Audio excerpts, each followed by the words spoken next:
Leche dentro de una bolsa de leche abre con un pedido sencillo. Ayúdame a comprar leche. El juego fue hecho por Nikita Kryukov, un compositor, artista y creador de videojuegos ruso que saltó a la fama con esta obra. Es una experiencia corta, de unos 20 minutos nada más, una novela visual que te deja una marca cuando lo jugás. Creo que una de las formas más sencillas de describir el juego es memorable. Si nos vamos al núcleo duro de lo que hace, como ya vamos a ver, uno puede ver que es simple. Pero ahí está la magia. Te deja una marca con todo, no hay un segundo desperdiciado. Cada píxel está ahí por algo. Los gráficos son feos, lúgubres, pixelados. Muchas veces no entendés siquiera qué estás viendo. Aparte de un estilo visual monocromático con 3 o 4 colores y un par de tonos de rojo. Si bien todo esto tiene una importancia en la trama, es como la protagonista ve el mundo, es por sí solo un estilo visual increíble. Arriesgado y tremendamente excluyente. Es un estilo que te tira afuera, un estilo agresivo. Es un juego que no quiere ser jugado. Y es un estilo, además, que es mucho más normal encontrárselo perdido en un rincón de internet, en alguna cuenta con pocos seguidores de Twitter, o alguna web a la que no sabes cómo llegaste. Caras, máscaras, oscuridad, formas que no tienen sentido, cuerpos que se doblan en partes que no deberían. Es un estilo visual que se guarda todas las cartas. La mitad del tiempo no sabes qué estás viendo. No sabes qué puede haber en esa oscuridad. Juega con el terror de lo desconocido. La música acompaña este estilo visual. Drones, notas largas pero interrumpidas. Todas duran demasiado o demasiado poco. Las canciones van a trompicones. Y la nota que sigue la mitad de las veces suele ir en disonancia de la anterior. Para resumir, no suena bien, entre comillas. La banda sonora irradia disconfort, no te deja estar tranquilo, está en tensión constante y como la música, vos también mientras la escuchás. Hay alguien detrás de vos, pero no lo podés ver. Genera ansiedad, desconfianza, todo en unas simples notas que para un oído puede sonar mal, pero esa es la idea. Además, está tremendamente bitcrushado. No solo se siente como el juego, se escucha como se ve. Los gráficos y la música no son claros, tenés una catarata que no te deja ver ni escucharlos bien. Volviendo al juego, tenés un objetivo, comprar leche. Los personajes son la protagonista, una chica que nunca se le da nombre, ya que no lo necesita, después de todo, esto pasa dentro de su cabeza. Pero se la suele llamar Milk o Milk-chan, lo digo porque por ahí le digo así en algún momento. Y vos, una voz en su cabeza, que la tiene que ayudar a comprar leche. Nos encontramos en un lugar raro. Claramente estamos en una ciudad común y corriente, pero en todo lo que vemos, este sentido distorsionado ya nos dice que algo no está bien, ya sea con ella o con el mundo. La chica está siempre metiéndose en revoltijos mentales, se queda atorada en líneas de pensamiento, le da pánico volver para atrás, la cantidad de pasos que hace, y otras manías como paradojas mentales, como no poder volver para atrás porque tendría que ir para adelante, y eso le da pánico. Cosas así que no tienen sentido, pero como estamos en su cabeza lo entendemos un poco más. Loops infinitos, como pensar en la leche, pero la leche está en una bolsa de leche, que está en una bolsa de leche, que está en una bolsa de... Así, por lo que parecerían ser horas. Creo. El tiempo en este juego también es una cosa muy rara. Otra de las demostraciones de los problemas mentales de la protagonista. Ella no parece poder comprender completamente el paso del tiempo, realmente agarrar su velocidad. Es como que no está parada en ningún lado. Muchas veces siente que estuvo parada horas enfrente de alguien, o que parece que fue solo un momento y de la nada ya es de noche. El juego va sobre comprar leche y tardás horas reales en hacerlo. Al principio la voz dice que el súper va a cerrar en 1 hora y cuando nos vamos van a cerrar en 15 minutos. Hay una cuestión rara también, muy interesante, de quién es el protagonista, quién es la primera persona del juego. La protagonista es ella, eso está claro, la única que puede ser un puente entre el mundo exterior y su mundo interior. Sin embargo, no la podemos controlar, solo nos podemos comunicar con ella, solo le podemos hablar, nosotros como esta voz, que parece tener una comprensión muchísimo mejor del mundo real, pero está atrapado en la cabeza de ella. Pero también podemos leer los pensamientos de la chica, no son personajes realmente separables. Es muy interesante. Cuando llegamos al súper, ella se olvida de qué era lo que tenía que hacer. Ah, sí, comprar leche. Qué bueno que está la voz. Antes de que la encontrara, entre miles y miles de góndolas infinitas que sangran de un dolor y una oscuridad que nos consumen como si estuviéramos en la boca de un lobo que nos mira con unos ojos que... Ah, perdonen, ¿en qué andaba? Ah, sí. En la tienda se encuentra con una persona, se encuentra con un monstruo, y lo que le dice es incomprensible. Logra irse y llega a la caja. Casi consigue comprar leche. El monstruo, que la observa desde el mostrador, la mira con odio. ¿Por qué será? ¿Qué era lo que tenía que hacer? Ah, sí, pagar. Dios, gracias vos, no sé qué haría sin vos. Ajá. Volviendo a su casa, se sienta en un banco a conversar con nosotros. Nos cuenta de su vida, de su familia o de lo que recuerda de ella. No recuerda demasiado de lo que pasó desde que su papá tuvo un accidente. El juego parecería querer decir, te deja caer, que muchos de sus problemas empezaron ahí. Antes solían vivir felices. Ella, su papá y su mamá. Desde ese día, todos los días son lo mismo. Todos los días toma una nueva medicación. Sos bueno, te dice. Está contenta de lo que hizo. No siempre puede comprar leche. Hoy fue un buen día. Llega a su casa. Un monstruo la está esperando.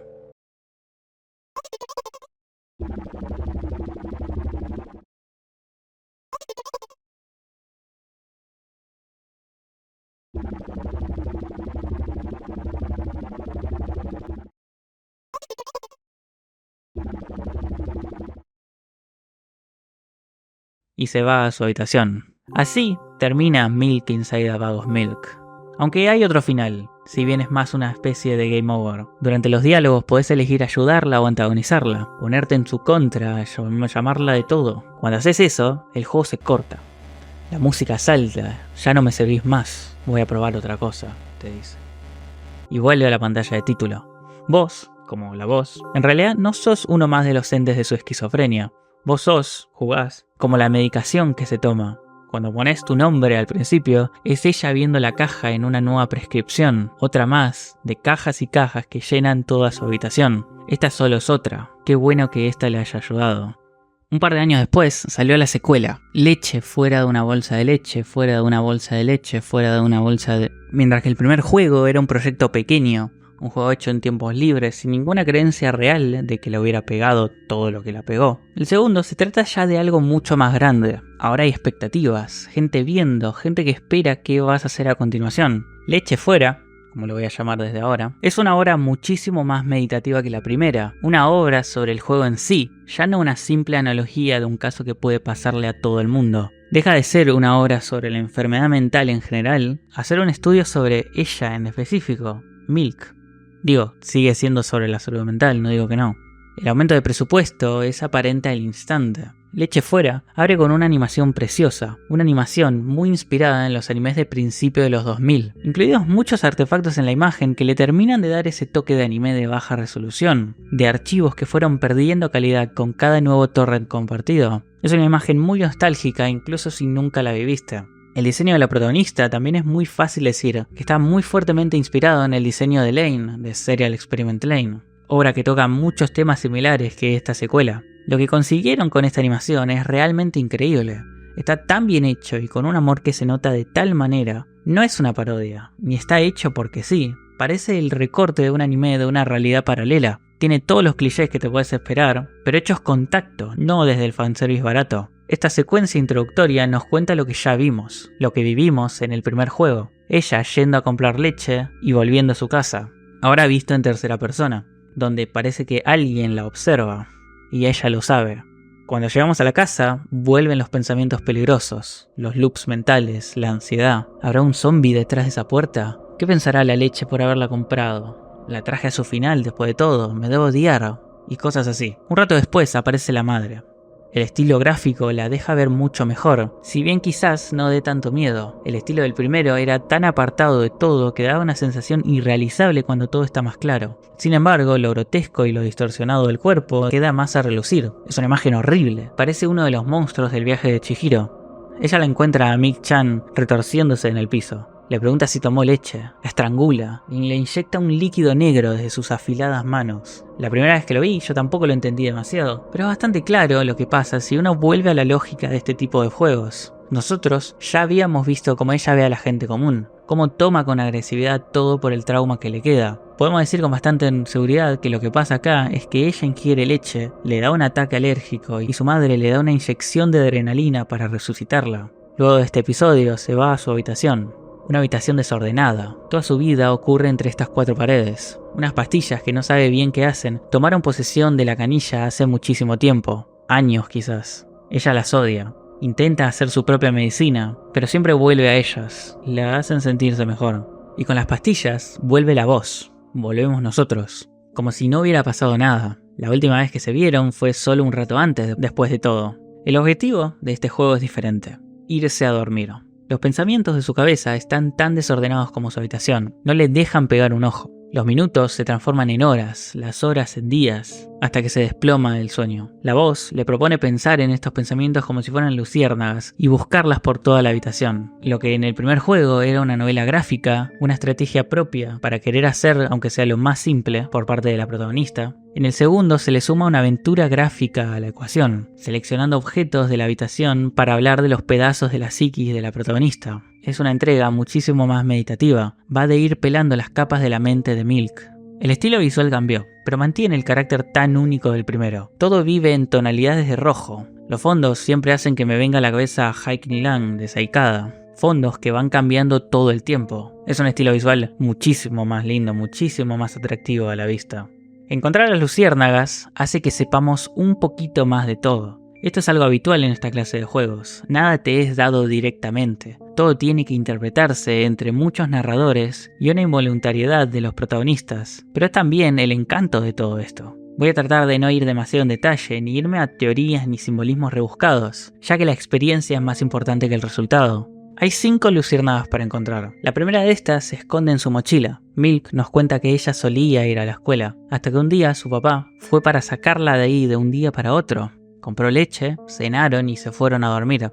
Esta historia la repite y la repite un par de veces, cada vez más cambiada. No sabemos bien qué pasó, pero algunas constantes se mantienen. Esta historia deja caer que Milk-chan solía estar o en una escuela donde vivía o hasta en un hospital psiquiátrico, con frases como las camas eran muy cómodas y cosas así. Si bien no se puede decir nada con seguridad. Hay otra luciérnaga en la computadora, donde nos cuenta cómo sus papás se la regalaron para que se distraiga. Ella se la pasaba leyendo, dibujando, modelando y hablando con sus amigos de internet. Estos amigos los veía como falsos, como combinaciones de letras y píxeles nada más. Si la presionamos para que nos cuente más, luego en el balcón, y luego de que se tire al abismo, de que una ráfaga de viento la atrape, nos cuenta que uno de ellos la empezó a stalkear y llenarle todo el internet de bots. Veía su nombre por todos lados. Luego de eso no volvió a tocar la PC.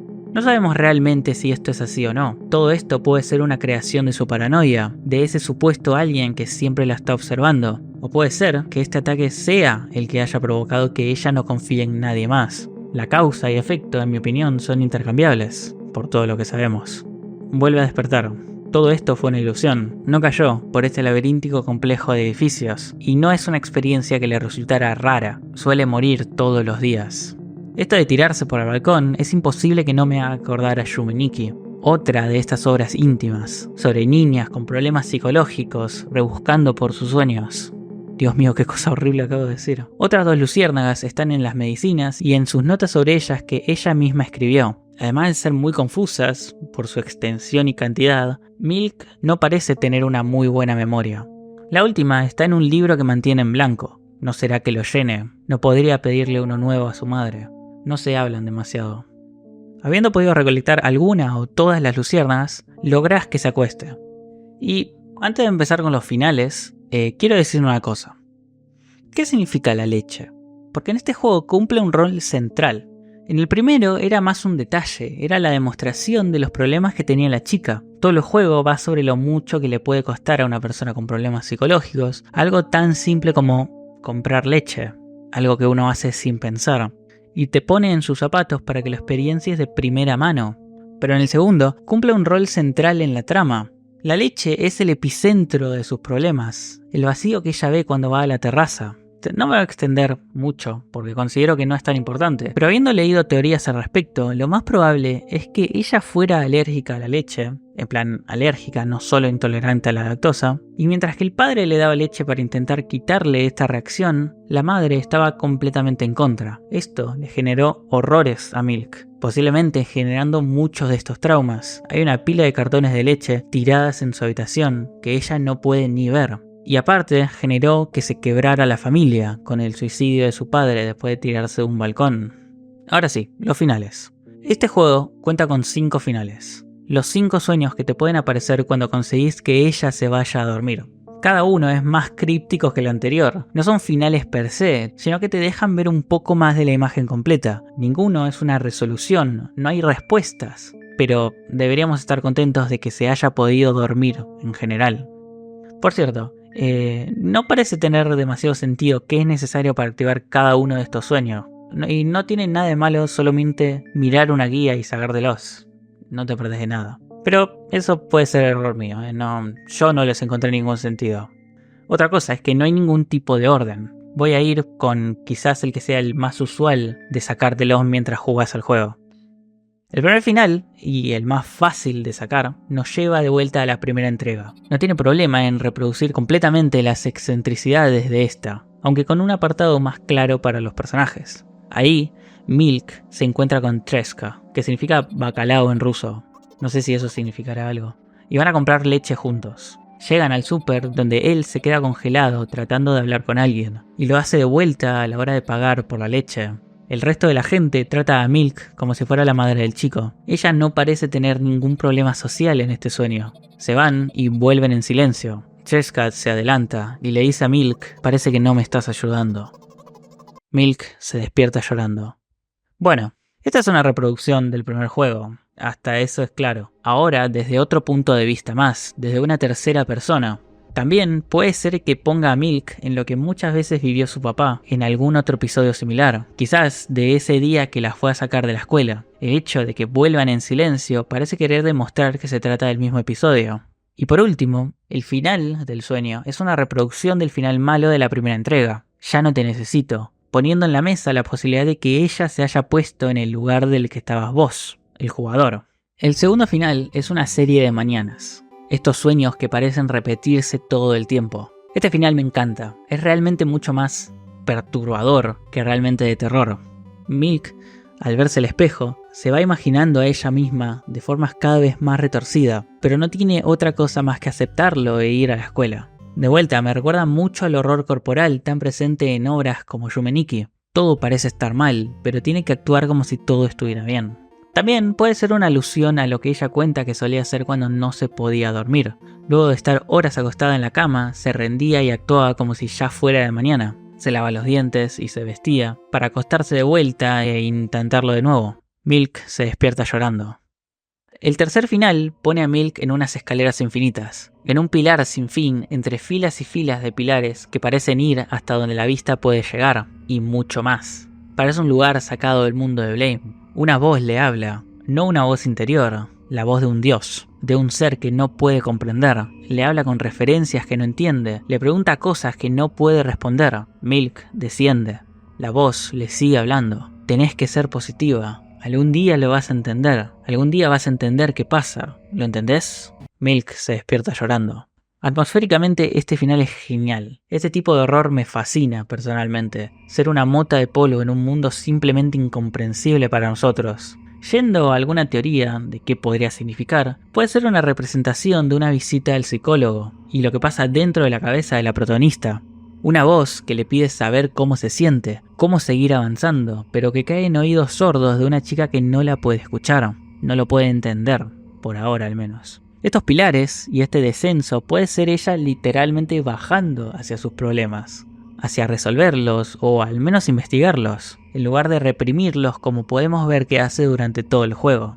El cuarto final la pone en un prado verde, ve una puerta y trata de correr hacia ella, pero esta se aleja a la misma velocidad. Lo hace por lo que parece una eternidad, para luego encontrarse con un monstruo del que trata de escapar.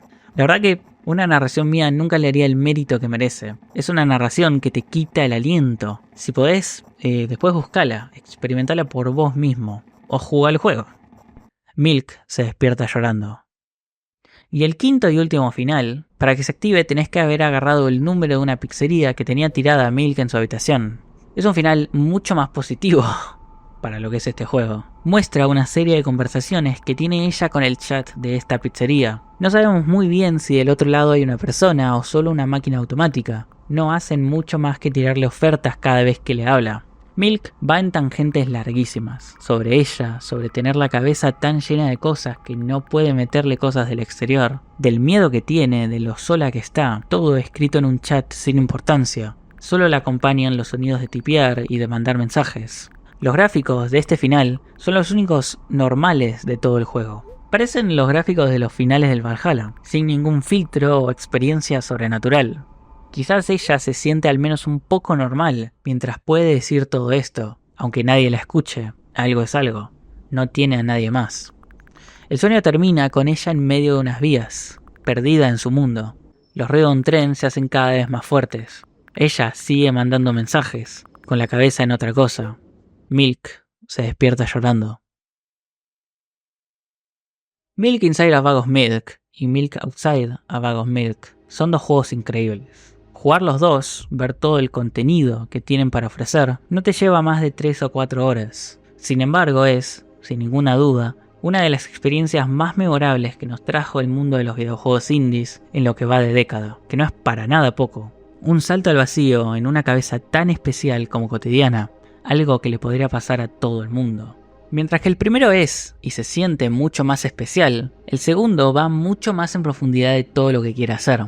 Ambos se complementan de una forma que no podría haber sido posible si se planificaba de antemano. Milk Inside a Bag of Milk es un milagro.